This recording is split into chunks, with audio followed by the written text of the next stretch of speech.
Bon, je vous spoil déjà le résultat, mais c'est aussi pour ce côté de donner envie, après les petits problèmes qu'il y a eu éventuellement avec la baguette et tout. Cette bûche ressemble quand même plutôt à une bûche, c'est sympa, c'est très léger, et surtout, c'est qu'il y a quasiment la moitié d'un potimarron.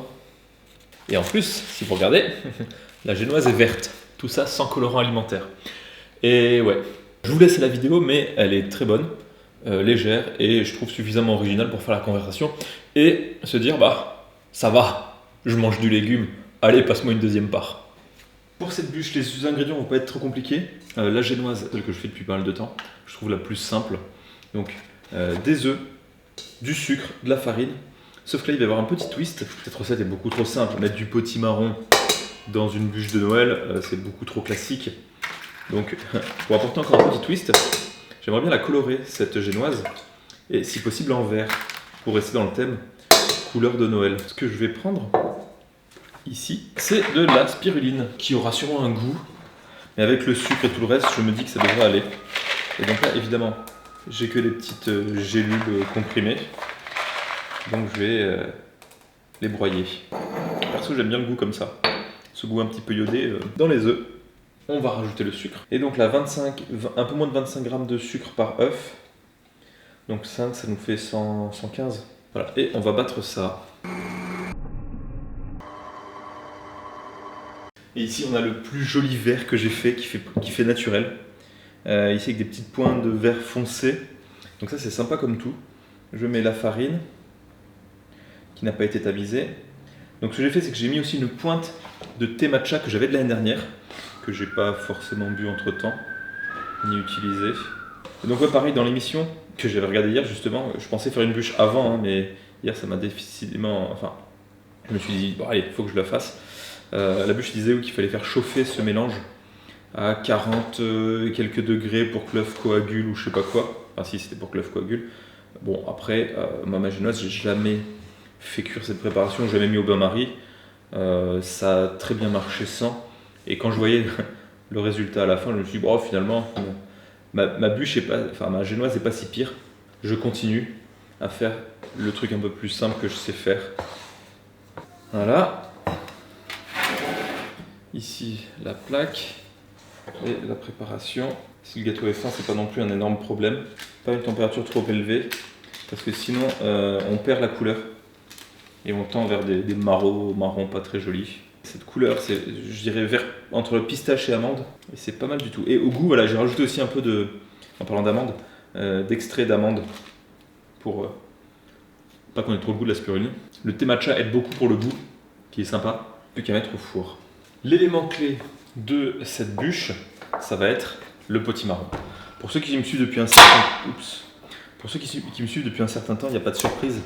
J'ai déjà fait cette recette, là je réutilise un petit peu, mais je me dis pourquoi pas retenter comme ça, quelques temps après, quelque chose qui marche, parce que c'est sympa, et on n'y pense pas forcément assez.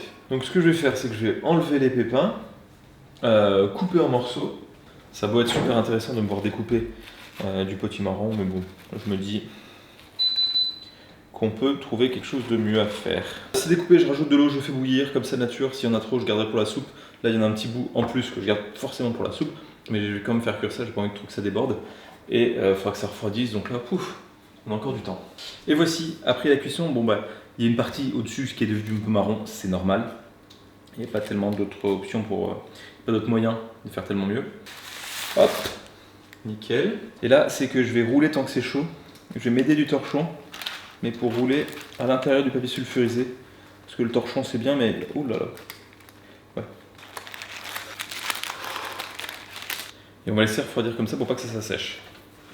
Ici, le potimarron est cuit, je l'ai égoutté, et je pense que je vais tout faire en crème choco, hein. Au pire je la congèlerai.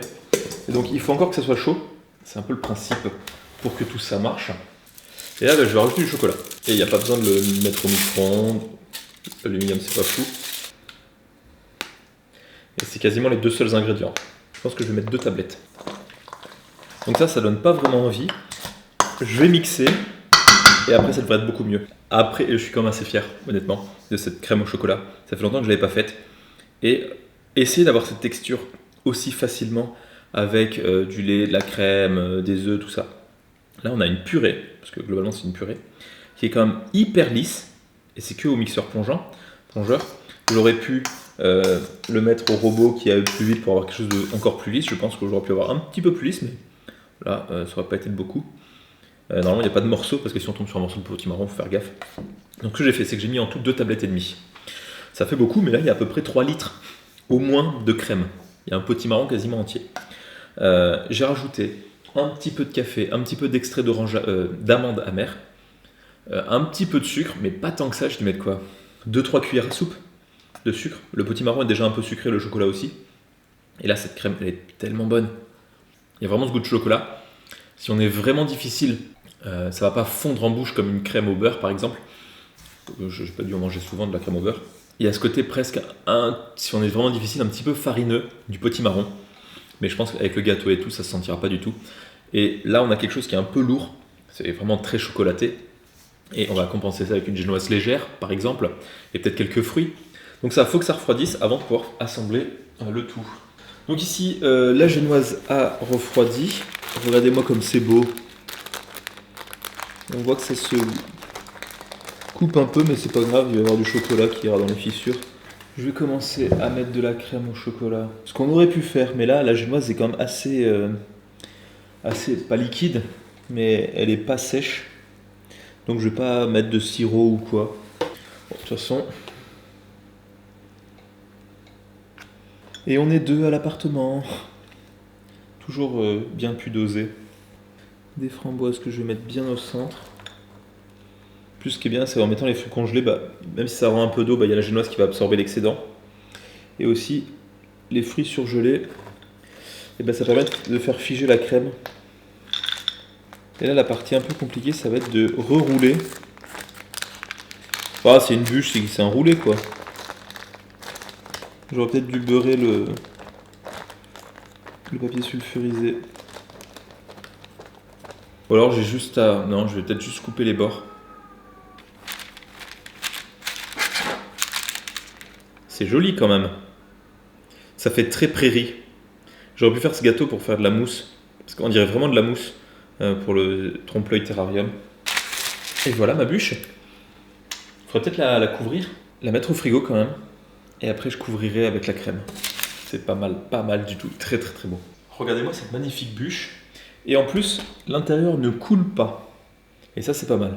On a vraiment une crème qui se tient. Faire un pseudo-nappage pour qu'il y ait cette couleur bûche à l'extérieur. Peut-être que certains diront quoi, c'était plus joli comme ça avec le vert à l'extérieur. Mais au moins avec le marron au chocolat à l'extérieur, ça va avoir peut-être plus envie que le vert. On va dire que c'est une souche en décomposition. Voilà. Parce que une bûche c'est cool, mais on n'a pas dit qu'elle venait juste d'être coupée cette bûche. Hein. Donc là c'est une bûche pour colambole. Et évidemment avec un outil de professionnel pour faire le nappage. Est-ce que je bouche les côtés? Non, parce que si la bûche était coupée un petit peu en décomposition, je vais laisser comme ça, on verra bien. Et donc pour essayer de faire tant bien que mal des nervures au bois, je vais laisser un petit peu comme ça parce que si je prends l'exemple d'un pain,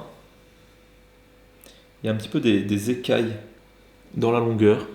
Pas vraiment avec la fourchette pour avoir des trucs très parallèles, mais essayer d'avoir quelque chose d'un petit peu plus organique. Pas aléatoire, mais qui fasse plus... Voilà. Mais je trouve que cette bûche rend plutôt bien. Je vais faire une grosse bêtise là. Et voilà, ultra simple à faire. Très peu de matière grasse. Là-dedans, le seul gras, c'est dans le chocolat et le jaune d'œuf.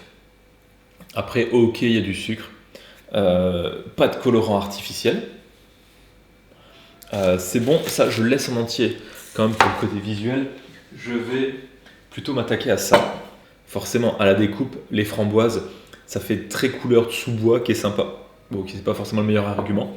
J'ai l'impression que la génoise est un peu collante, genre il manque un tout petit peu de cuisson. C'est le goût dont je me rappelle des premiers essais que j'avais fait avec le potimarron. Il y a le chocolat, il y a le sucre, on sait que c'est un dessert, on sait que c'est une bûche.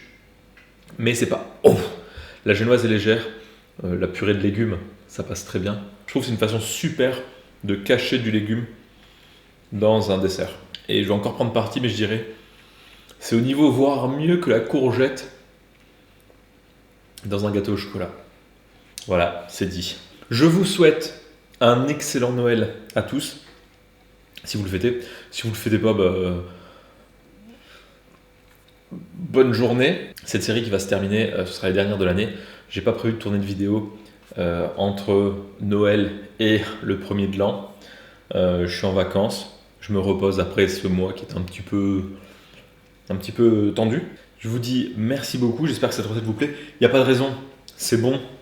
Je trouve une petite note d'originalité qui fait la conversation qu'on apporte ça. Et je verrai ce que ça donne demain au lycée. En tout cas, très bonne fête et à très bientôt.